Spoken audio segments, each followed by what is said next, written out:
we saw in the United Nations as the Prime Minister sought to address himself to the group in front of him was the complete unwillingness of people to listen to anything that does not completely comply with their own views. I think that it was very, very important that the Prime Minister made a clear, very clear statement directly to the hostages, expressing the fact that they have not been forgotten by his good offices, not even for a moment, since October the 7th, nor will they be. There is no such thing as watching, monitoring, and managing this degree of threats. These are very serious threats, some of them proximate and immediate, some of them more distant.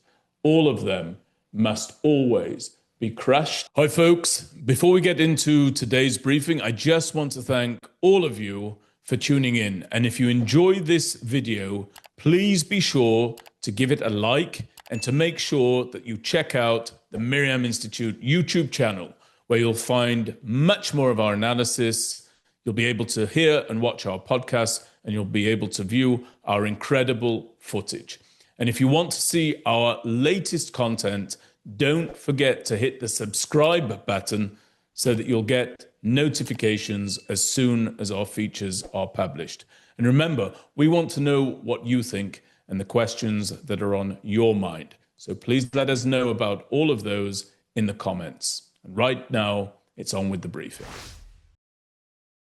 Prime Minister Netanyahu again addressed himself to the United Nations General Assembly from arguably the most international podium anywhere in the world. And he did so, in my view, with his typical eloquence, his typical incisiveness, and all of the forcefulness that his oratory and rhetoric is well known for and acknowledged to generate. So I think that it was very important that the Prime Minister brought the full heft of his oratorical talents to the podium once again this year. Now, with that having been said, before his words began in earnest, we bore witness to a mass walkout from the auditorium by delegates from various countries who are supposed to be there and to grant audience to the speakers. And what that walkout actually reminded me of was my own experience that took place at the university campuses throughout the United States of America. I lectured at more than 450 campus presentations between the years of 2007 and 2020 at universities from the state of Florida to Washington State. And very often, very frequently, those who were not willing to listen to what it was that I had come to talk about, namely the virtue of the actions of the Israel Defense Forces in a combat zone, based on my own experience as a combat soldier and veteran of several of Israel's wars. And what the students would do is they would stand up, they would walk out, and they would completely turn their face against anything that anybody had to say on a subject if it was not completely aligned with their own views. What we saw in the United Nations is the continuation of that phenomenon. What we saw in the United Nations today, as the Prime Minister sought to address himself to the group in front of him, was the complete unwillingness of people who are supposed to show a degree of curiosity, of leadership, of the ability to make clear decisions, a complete unwillingness of those people to listen to anything that does not completely comply with their own views. And what I believe that's the result of is the phenomenon that I identified several years ago during my work on the campuses, namely that the students of today will be the policymakers and the ambassadors of tomorrow. And those students were being educated in environments that were hostile towards Israel, even hostile toward the Jews. Now those students are in positions of leadership, and they have again shown that nothing has changed. They are unwilling to hear different voices. They are unwilling to grant audience to an Israeli representative. And I'm very concerned that that phenomenon is spreading ever further and ever wider. Prior to Prime Minister Netanyahu's speech at the United Nations General Assembly, arrangements had been made for loudspeakers to be arrayed throughout the Gaza Strip. There is a different set of perspectives on this. Some people say that the speakers were arrayed along the border fence on the Israeli side of the fence, projecting into the Gaza Strip. Others are saying that the speakers were arrayed inside the Gaza Strip. And the goal was to broadcast the Prime Minister's message to the hostages who continue to languish in the dungeons of Gaza, and also to the Gazan people themselves, to allow the Prime Minister to address himself directly to the Gazans. Now, this was quite a controversial move inside Israel. Some dismissed that move as nothing more than a gimmick. Other people felt that it was very appropriate. The reality of the matter is that we know, because of the testimony of several of the released hostages, that hostages do or did have access intermittently to media reports about what was transpiring in Israel and about the decisions being made by Israeli policymakers. So whether or not the fanning out of these speakers was actually necessary in order to reach the hostages is anybody's guess. But I think that it was very, very important that the Prime Minister made a clear, very clear statement directly to the hostages, expressing the fact that they have not been forgotten by his good offices, not even for a moment, since October the 7th, nor will they be. He also expressed that it was Israel's demand that all 20 of the living hostages, there's been some debate about whether all of the 20 remain alive. President Donald Trump, for example, has alluded to the possibility that some of the 20 who are presumed to still be living may have perished inside Gaza in recent days and in recent weeks. But the Prime Minister stood at the podium and he said 20 of Israel's hostages remain alive and 38 are no longer possessed of life, and that all of those living and those no longer living, must be returned home in order for this war to come to an end. It was appropriate that he expressed that. It was appropriate that he said that.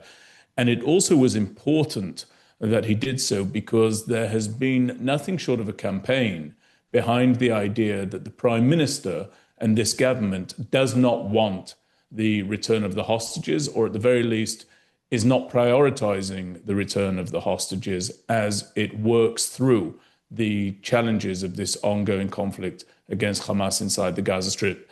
I personally believe that that campaign is deeply, deeply dishonest and very flawed.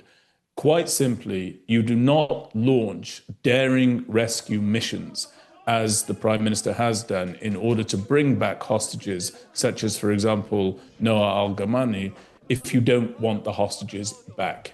That wouldn't happen if the Prime Minister did not want the hostages back. And you also don't cut deals that have a very costly price tag to the states and the people of Israel in order to bring the hostages back if you're not determined to have all of those who were abducted on October the 7th returned into our midst, into our country, and reunited with their family.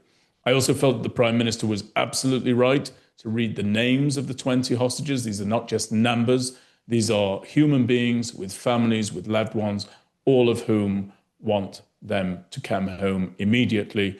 And it also put into very clear relief the fact that in order to end the conflict inside Gaza, Hamas merely needs to take two steps. It needs to release our hostages, and it needs to lay down its weapons and surrender. They are the cause of this suffering. The Prime Minister expressed that brilliantly, and I hope that his words penetrated to the delegates who remained inside the auditorium. For those who watched Prime Minister Netanyahu's speech at the UN, they will have noticed that he took to the podium wearing a very large pin or a badge that had a QR code. And that QR code actually leads to images and video footage from the massacre that took place on October 7th at the hands of Hamas. And he actually implored the viewers to follow that QR code and to review that footage.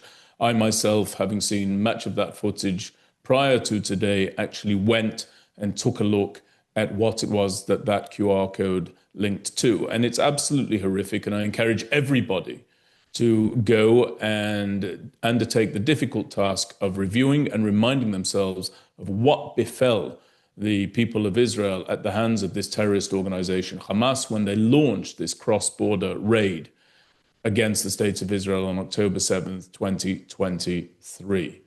I think that the Prime Minister was right to let the public see that which was done to the people of Israel.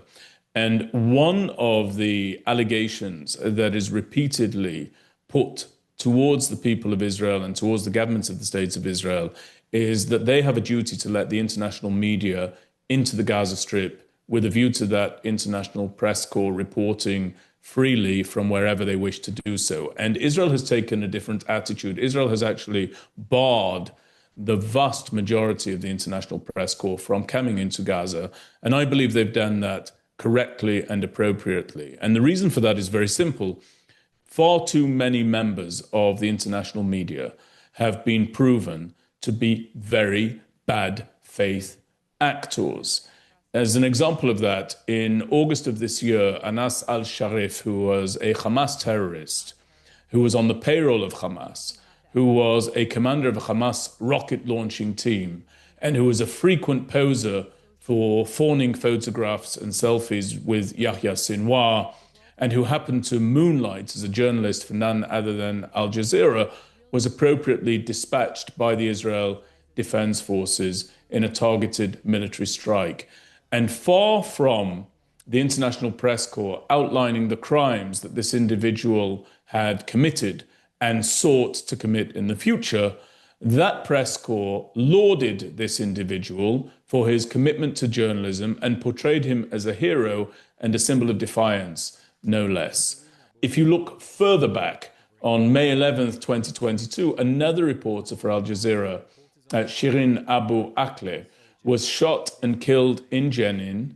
Her status as an American citizen results in the incident being turned into an international crisis, while the context of her death was investigated. And most importantly, in neither of these two cases did the foreign media assert that these journalists understood the risks attendant their reporting, and at no point did the media outlets for whom they worked or any other media outlet express the reality that such deaths are always going to be an undeniable hazard of war zone reporting. At no point was the loss of these journalists chalked up to hazards of the job.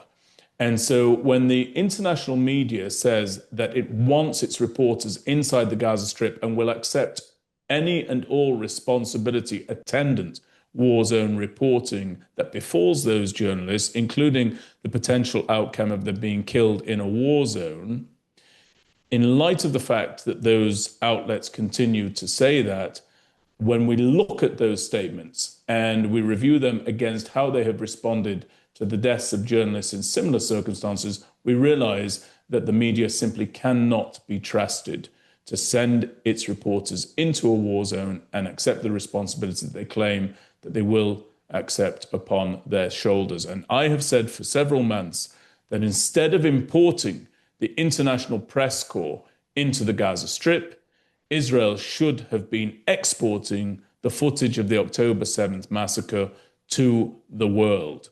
I've been calling for Israel to do that for many, many months, including all of the necessary edits that are required in order to hide the identity of these victims and show compassion to the victims of the October 7th attack.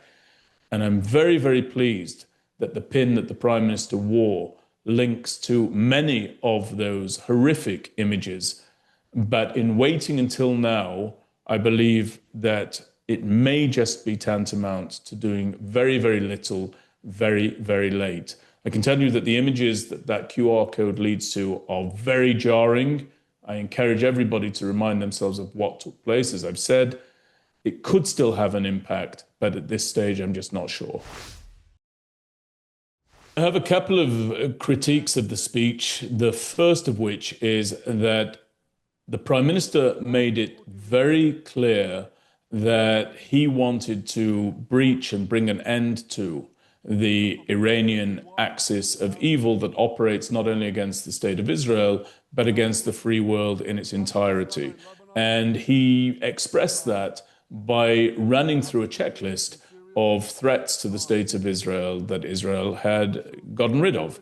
Those threats included Sinwar inside the Gaza Strip, Nasrallah inside southern Lebanon, and Iran's nuclear weapons program. And while I'm very pleased that all three of those threats have been eliminated or severely downgraded in the case of Iran's nuclear weapons program, I do lament the fact that it took the tragedy and the horrors of October 7th for the state of Israel to change its attitude towards these threats. Because prior to October the 7th, Israel was infected by a particular mindset, which was not acting to destroy threats as they emerged, but rather watching those threats, monitoring those threats, and managing those threats. So if you think about Sinwar, he was known about, he was watched, and he was managed. If you think about Nasrallah, he was known about, he was watched, and he was managed. And if you think about Iran's nuclear weapons program, it was known about, it was watched, and it was managed. Such an attitude can never again return to being the guiding consideration of Israel's policymaking when it comes to ensuring its own defense. There is no such thing as watching, monitoring, and managing this degree of threats. These are very serious threats, some of them proximate and immediate, some of them more distant. All of them must always be crushed while they are very small, weak, and emergent. And so as I watched the Prime Minister check off his list of threats that Israel has eliminated, I, of course, celebrated those achievements, but I did lament the fact that there was no action taken prior to October the 7th in order to pick off those threats and those dangers at an earlier stage before such horrors were launched against the Israeli people.